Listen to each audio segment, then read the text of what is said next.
What is happening, y'all? Welcome back to the Media Goose channel. It is I, the Media Goose, your friend Ryan, and the goose is loose, baby. Huh?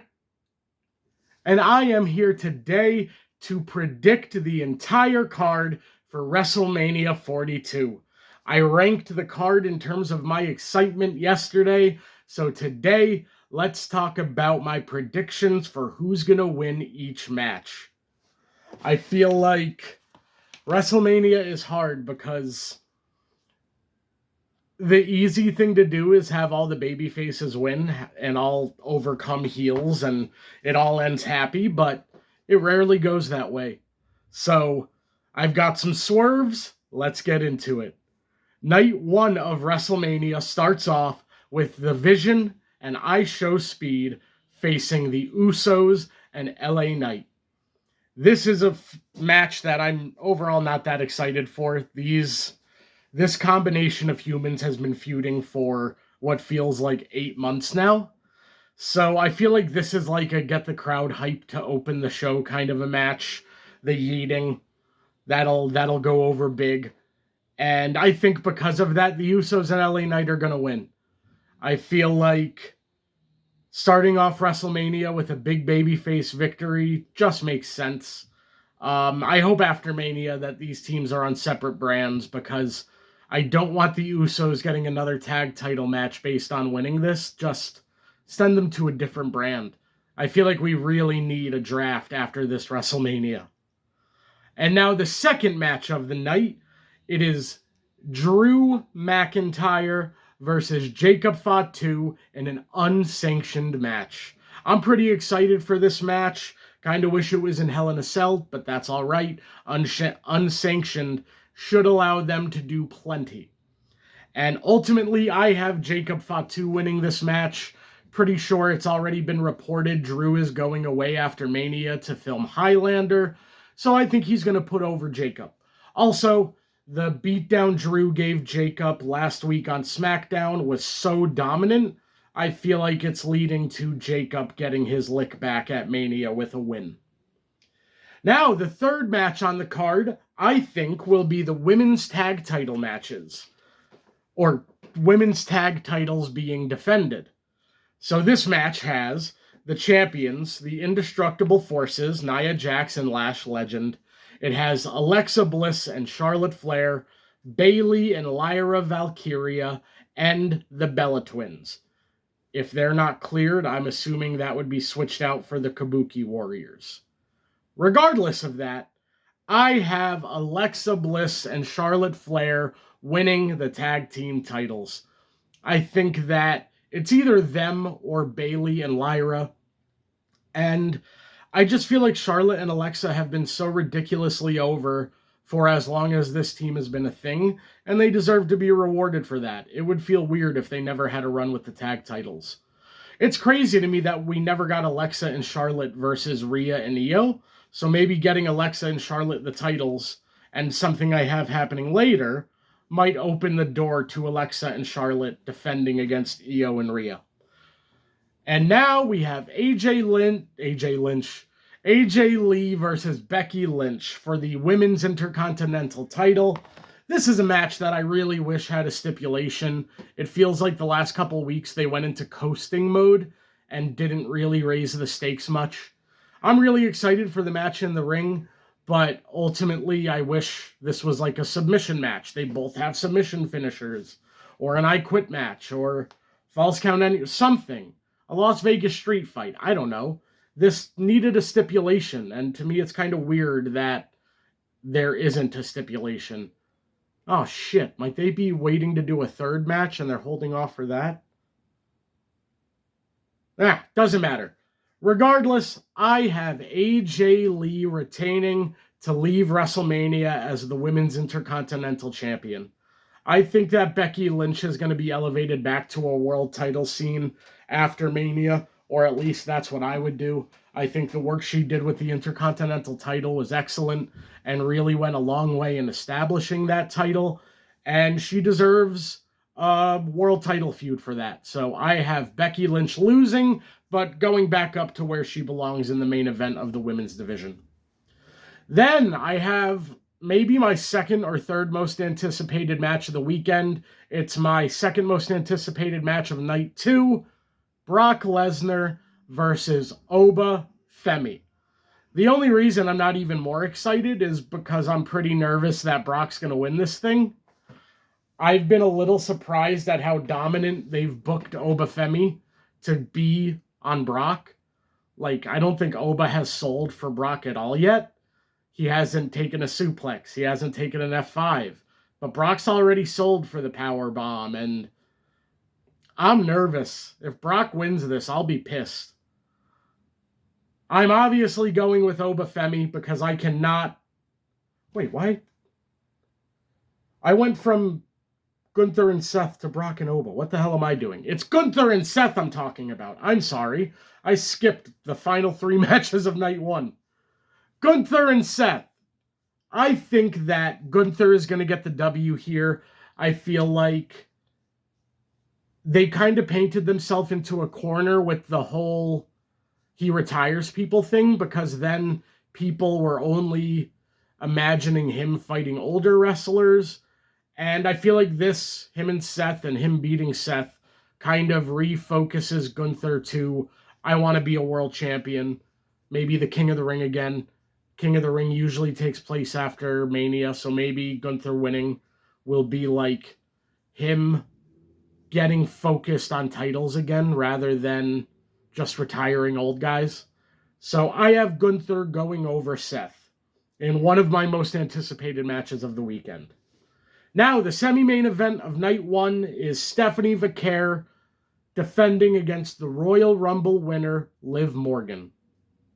This has been, in my opinion, the best built feud going into WrestleMania. These two women have sold their asses off for each other, crying, screaming. It has just been remarkable. I think this is going to be an excellent match. And ultimately, I think this woman is undeniable. I love Stephanie Vaquer, but Liv Morgan deserves to win this championship. Since she returned, her promo work, her character work has all been at a level I loved Liv before, and this is another level for her. This feels like Liv may be vying for a run as the top woman in the company. And I mentioned in my power rankings, Stephanie might work well with Dom. Man, if Liv was a babyface, she'd get huge reactions. So I've got Liv Morgan winning the title, and I wouldn't be surprised if there are more cracks in the Judgment Day this weekend. Maybe Raquel tries to get involved, or something happens there. Maybe Roxanne. But ultimately, I do have Liv walking out of WrestleMania as the champion.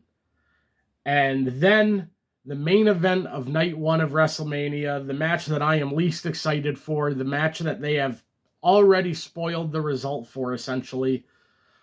Cody Rhodes and Randy Orton. Randy's taking the title, and I don't give a shit. This has been the worst built feud in years. Making Randy second fiddle to Pat McAfee is the worst decision I have ever seen in my life. Last Friday night SmackDown, Pat and Cody going at it like they're facing in Mania. They are using the night 1 main event to build to a fucking backlash match. A tag match with celebrities. Fuck that. So yeah, Randy wins, but I don't care. I'd have Cody retain because I don't even want to give that story legs. I would keep the belt on Cody and try to remove the TKO essence of this story. If you have Cody win, Pat leaves. That would be amazing. So, night 2 of Mania now, the match that I jumped ahead to, Brock Lesnar and Oba Femi. So obviously I have Oba winning, and I'm just really nervous that Oba has looked so strong in this build-up that he's going to put over Brock. And no. Oba Femi needs to win, and I'd have him challenge the winner of the main event on the next night of Raw. So I'd have Obafemi win against Brock Lesnar. Then the second match of the card is the IC title ladder match. We have the champion Penta defending against Dragon Lee, Javon Evans, Rusev, Rey Mysterio. Was that it? JD, Javon, Rusev, Rey, Penta. Who am I missing? Dragon, Rey, Penta, JD, Rusev, Javon. Yeah, that's 6. So I have Javon Evans winning. They have emphasized how if he won at WrestleMania, he'd be the youngest champion crowned ever at WrestleMania. I don't think they often bring up things like that to then not cash in on it. So I do think Javon Evans will win the Intercontinental Championship at WrestleMania. And that audience is going to lose their mind because Javon has quickly become one of the most endearing baby faces on the WWE roster. And it might be match of the weekend. It should be a lot of fun. Then I have Sami Zayn and Trick Williams for the United States Championship. I think we've set the stage really well for a double turn here where Sami is going to solidify himself as a heel and Trick will come out as the full-blown babyface.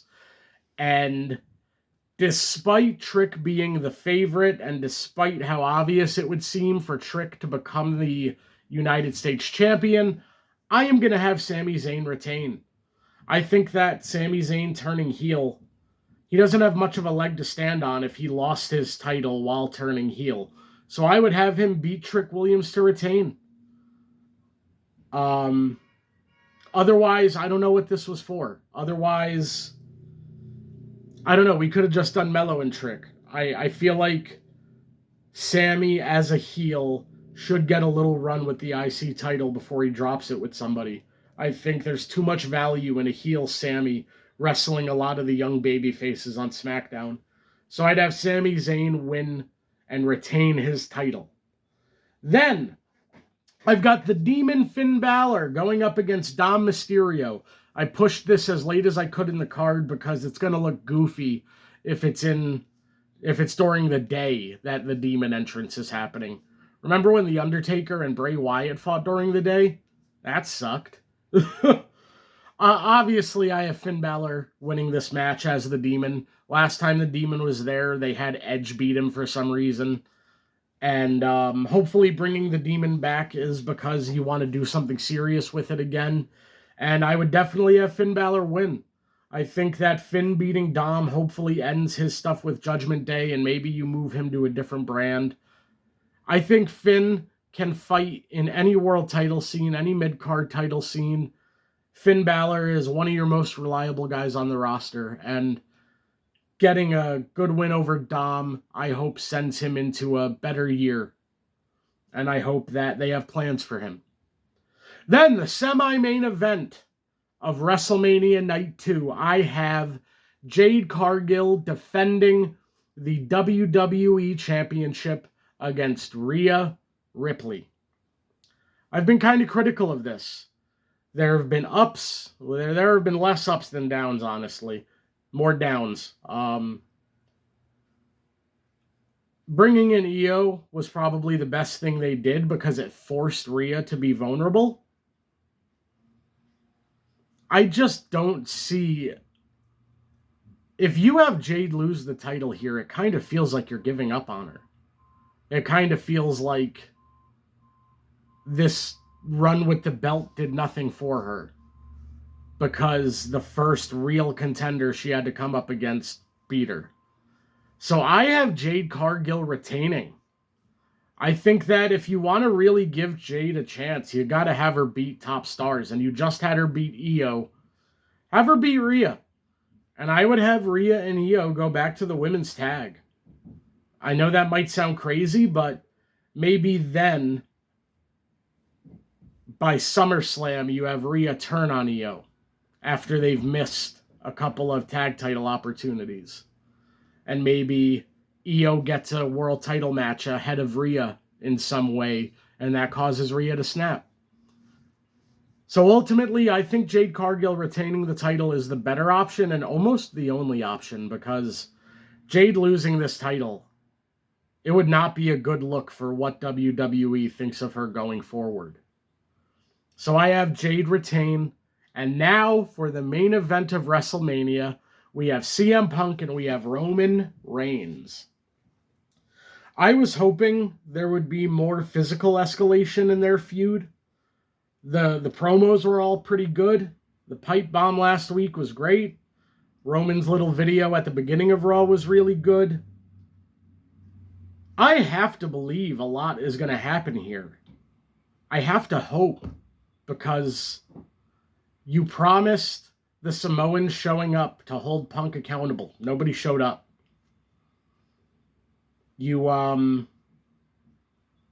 I don't know, Punk even apologizing for bringing up Sika. It feels like this feud peaked, and it's kind of lost some steam since then.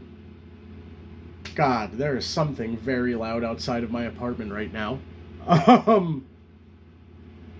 But I have CM Punk retaining.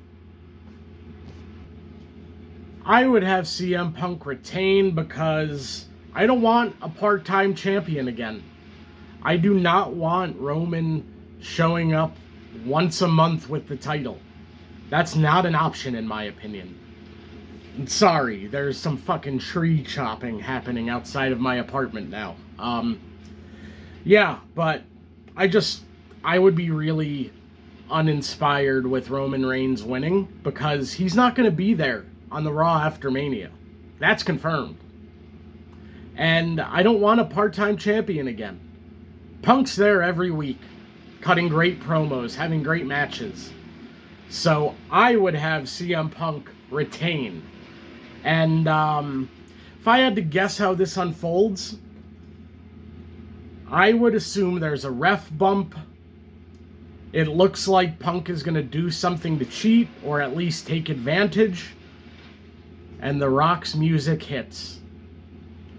And you think he's coming down to lay out CM Punk, because he talked about Sika and he talked about the Samoan family. No. The Rock lays out Roman Reigns, hits him with a rock bottom and the people's elbow, and he leaves. CM Punk puts him up on his shoulders, go to sleep. I would have the Usos come out, get in The Rock's face, and they're yelling at him like, "What the hell are you doing, man?" And The Rock does something to like shut the Usos up, and they look up to the ring. 1, 2, 3. CM Punk pins Roman Reigns. The Rock is up on the ramp with the Usos pissed off at him, and then they smile.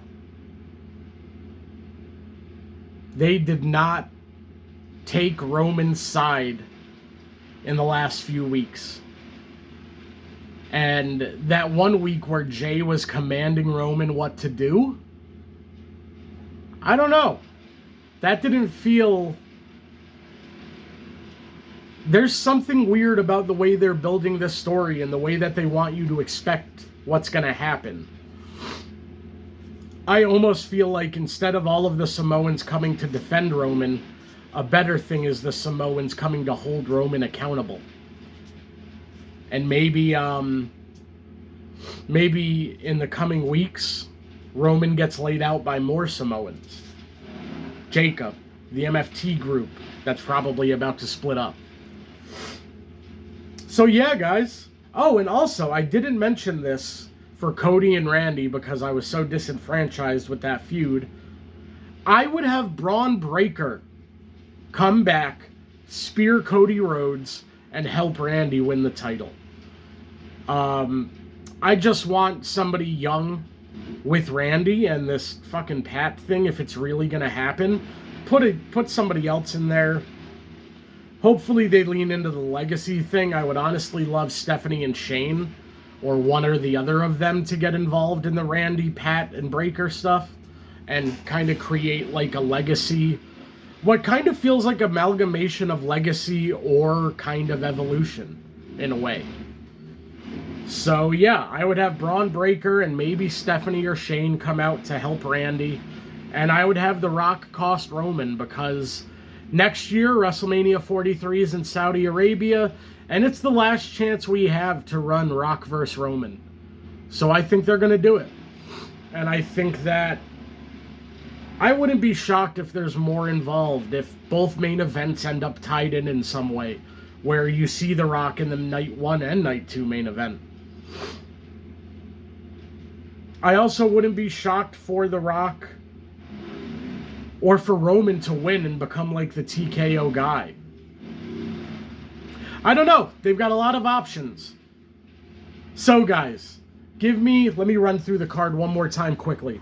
I've got the Usos and LA Knight winning. I have Jacob beating Drew. I have Alexa and Charlotte winning. I have AJ retaining. I have Gunther beating Seth, Liv beating Stephanie, and Randy beating Cody. And for Night 2, I have Oba beating Brock, Javon Evans winning the IC title, Sammy retaining and turning heel. Then I have Finn beating Dom, Jade retaining versus Rhea, and Punk retaining versus Roman. So Night 1 ends with 2 new champions. Night 2 ends with 2 retentions. Give me your predictions for WrestleMania down below, guys. The Goose is out. Hey!